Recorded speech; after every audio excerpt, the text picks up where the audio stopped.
I do. Now, what do I do? Another fine instructional film brought to you by Barbasol. Because he doesn't have to be rich, attractive, funny, good at sports, successful, have nice hair, be able to hold his own in a polo match, be tall, sing in tune, have any fashion sense, or be completely sane. He just needs a Barbasol face. So you just tied the knot, and you've probably got a lot of questions. These are questions everyone has, like, where do babies come from? How can I tell if my spouse is a commie? Or what do I do if I encounter a hobo? Well, leading scientists from NORAD have spent a great amount of time analyzing newly formed marital unions, observing newlyweds in their natural environment. They have concluded that anxiety levels are highest during the first year of marriage, starting immediately after the wedding ceremony. Here at the NORAD labs, we find Professor Smith and Bierstein. Excuse me, Professor. Oh, Professor. Say, that's a smart-looking coat you've got there. You must be a pretty bright fella. Now, Professor, we understand that you've made some interesting discoveries concerning couples in their first year of marriage. Indeed we have. Using modern research techniques, our scientists have been working around the clock, studying the behavioral patterns of the heteronuptialis americanus. We've discovered proven methods that will ease the effects of newlywed anxiety disorder. Let's begin with the all-important first night, also known as the honeymoon. So your wedding is over, the guests have gone home, you've packed up the gifts, and Uncle Jimmy has been bailed out of jail. You have the entire night to yourselves. Now you may be quite nervous about the honeymoon, because there are high expectations. But don't worry, everything's going to be just dandy. To ensure this first night together is safe and fun for everyone, we suggest the following activities to help you warm up to each other. Doesn't a bike ride sound swell? A delicious steak dinner sure hits the spot, and nothing says honeymoon like sharing an ice cream cone. Then you may want to take a walk and watch the sunset. But that's old hat, you say. Well, you've saved the best for last. You could ride horses, play golf, ride a roller coaster, go camping, bungee jump, plant a tree, plant trees, promote global reforestation, enjoy the stars, go for a ride, float through space, make new friends, return to Earth, try a new look, club a seal, start a business, fight zombies, listen to zombies, join a band, solve a mystery, win the Super Bowl. Wow, what a night. I hope you didn't wear yourselves out. After all, we know what the honeymoon is really about. We're all adults here, so let's discuss the obvious issue of, oh, well, I guess there's always the second night. Let's move on to home life. Now the honeymoon is over. Home sweet home. You're ready to start your new life together. Here we are at the home of our newlyweds, Mr. and Mrs. Kenzerkizzy. You gotta be kidding me. What was she thinking? Hey, it's not like I'm getting paid by the letter here. Here we are at the home of our newlyweds, Mr. and Mrs. Barkanik. It's their dream house. This is their dream house. Let's take a look inside. Say, what a great looking place. It takes hard work, dedication, and patience to maintain such a peaceful home environment. It's more likely you'll be faced with this. Don't worry, everything's going to be just dandy. Following these simple tips will have you well on your way to safe, clean, hazard-free living.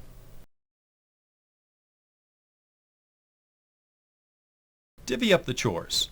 Women are better suited for interior work. Leave the heavy lifting for the husband.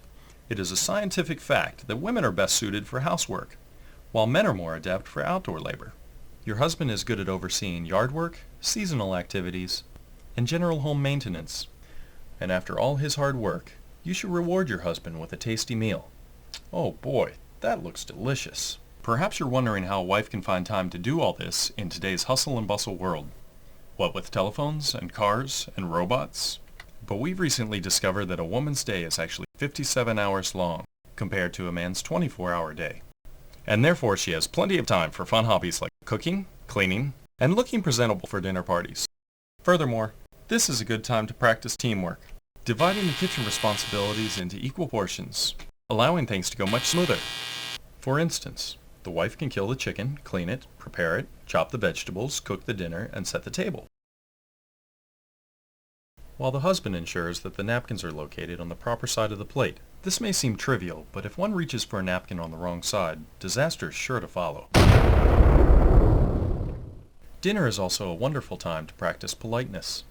Look at this gentleman getting the chair for his wife. Whoops, looks like someone's a little clumsy. Now perhaps you recall with some fondness the first time you had dinner together. Conversation flowed like honey, smooth honey, without awkward pauses or ellipses. We're so wonderful together. I'm so glad we met. You're purty. Our research has shown, however, that the day after the wedding, the available topics of conversation are generally reduced to weather, next-door neighbors, and pie.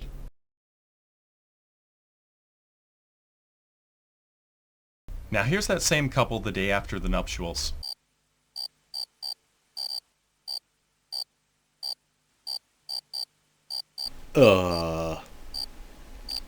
Good pie. Ouch. Did you spot the difference? Now while we agree pie should be the topic of any good conversation, that was just painful. But don't worry, everything's going to be just dandy. You see, dinner should be a great time to get to know each other. A good way to start any conversation is to ask about your spouse's day. What did you do? I went shopping today and I bought these shoes and I saw the most wonderful dress today and we should watch Lifetime and Rainbows and Lollipops and My Little Pony and Oprah and Extreme Makeover Home Edition and a movie with Hugh Grant and Yanni and Martha Stewart and America's Next Top Model and Pink and Smoothies and sales and feminine hygiene products and TikTok and pedicures and... Now you're well on your way to becoming a normal married couple. Furthermore, this may be a good time to discuss habits or quirks you have noticed. The fact is, everyone has the occasional quirk or oddity that until the wedding day has remained quite hidden. For instance, in the bedroom, some people are quite particular about who gets to be on top. But this issue may be resolved with an old-fashioned game of chance. If this seems a bit extreme, you can always join the feminist movement and purchase a queen-size bed. Ah, bedtime. Time to relax and catch up on some light reading. Most men can just hop into bed, ready to end the day. We found many women, however, like to apply a facial mask before calling it a night. Also keep in mind that some people are known to sleepwalk, or perhaps sleep in some revealing attire. Or perhaps in an effort to be romantic, you decide to surprise your wife with flowers. Oh my, looks like someone should have asked how well their wife handles surprises. It may be wise to brush up on these things during the trip to the hospital. You'll soon discover these quirks, habits, and mental disorders find their way into every aspect of your life. Here's the young man's washroom, before marriage. Everything a fella needs. A bit cluttered, sure, but not unmanageable. Now we'll look at the same bathroom, after he's tied the knot. Great mother of pearl! The married man should be aware that at any given moment, a woman must be able to smell like up to 17 different fruits simultaneously, none of which you'll have ever heard of. This is tradition that has been passed down all the way from cave women, who would apply various fruity scents to their skin so as not to be eaten by carnivores. Furthermore, recent discoveries have shown that women shed every hair on their head nightly and grow it back while they sleep. It's the only explanation for the colossal amount of hair found in the wash tub each day. Ugh. Let's move on, quickly. Before long, you'll notice that men and women get ready at different paces. This is perfectly normal. Some people need time to get their motor running, ready to face the day. Perfect. Clearly it takes time to look this amazing. On the flip side, others get ready relatively quickly, somehow looking for all the world as if they rolled out of bed, prepared to meet the day, ready to hit the ground running, completely showing up their spouse's efforts. Now in past years, the best way to handle someone moving too slowly was to strike them repeatedly with a big stick. These archaic measures are frowned upon these days, so it's probably best to just work out a mutual schedule. Well, that's all the time we have today. Be sure to come back as Professors Smith and Bierstein discuss children and how you can use them to turn a profit. Remember, if you follow all these tips, we guarantee your years together will be long, happy, and carefree. Unless zombies attack.